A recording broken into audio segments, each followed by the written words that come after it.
হিমেল বাতাস ও ঘন কুয়াশায় বেড়েছে শীতের প্রকোপ। কুয়াশার কারণে ভাইরাসে আক্রান্ত হচ্ছে বিভিন্ন ফসল। এছাড়া শীতজনিত রোগে আক্রান্ত হয়ে হাসপাতালে আসছে শিশু ও বয়স্করা। শীত পরিস্থিতি নিয়ে আরও জানাতে মেহেরপুর থেকে যুক্ত হচ্ছেন সহকর্মী রাজিবুল হক। রাজিবুল, মেহেরপুরে শীত কেমন অনুভূত হচ্ছে, জনজীবনে কতটা প্রভাব ফেলছে, আর ফসলের ক্ষতির বিষয়টিও জানাবেন।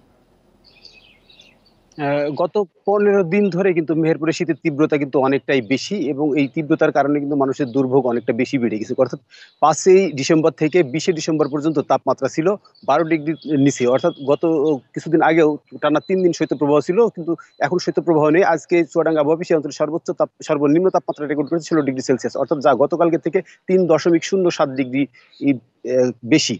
অর্থাৎ আজকে সকাল থেকে আকাশ মেঘাচ্ছন্ন এবং হালকা কুয়াশার কারণে শীতের তীব্রতা অনেকটাই কমেছে। তবে গত ১৫ দিন ধরে কিন্তু শীতের যে দাপট ছিল, এই দাপটে কিন্তু মেহেরপুরের জনজীবন কিন্তু পুরোটাই বলা যায় যে একদম স্থবির হয়ে পড়েছিল। বিশেষ করে সকাল এবং সন্ধ্যার পর থেকে যে কনকনে ঠান্ডা ছিল, এই ঠান্ডার কারণে দুর্ভোগ বেড়েছিল অনেকটাই বেশি। বিশেষ করে নিম্ন আয়ে যে শ্রমজীবী মানুষ আছে অথবা ছিন্নমূল মানুষ আছে, তারা মূলত এই সবথেকে বেশি দুর্ভোগের মধ্যে পড়েছিল। বিশেষ করে সকালে যে কনকনে হাড় কাঁপানো যে ঠান্ডা ছিল, এই ঠান্ডাকে উপেক্ষা করেই মূলত তারা কাজের সন্ধানে বের হয়েছে। গত ১৫ দিন ধরেই মেহেরপুরে কিন্তু এই শীতের দাপটটা ছিল একেবারে অস্বাভাবিক। অর্থাৎ শৈত্যপ্রবাহের পূর্বাভাস না থাকলেও শীতের তীব্রতা অনেকটাই বেশি ছিল। তবে আজকে সেই চিত্র একেবারে উল্টো। কারণ আজকে আবহাওয়া অফিস এই অঞ্চলে ১৬ ডিগ্রি তাপমাত্রা রেকর্ড করেছে। আর আকাশ মেঘাচ্ছন্ন এবং হালকা কুয়াশার কারণে শীতের তীব্রতাটা অনেকটাই কম আজকে।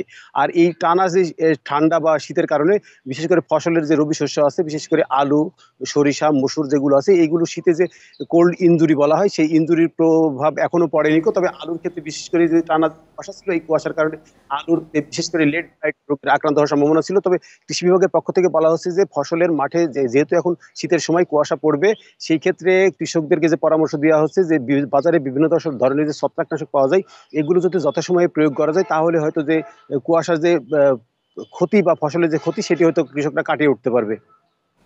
মেহেরপুর থেকে জানাচ্ছেন সহকর্মী রাজিবুল হক।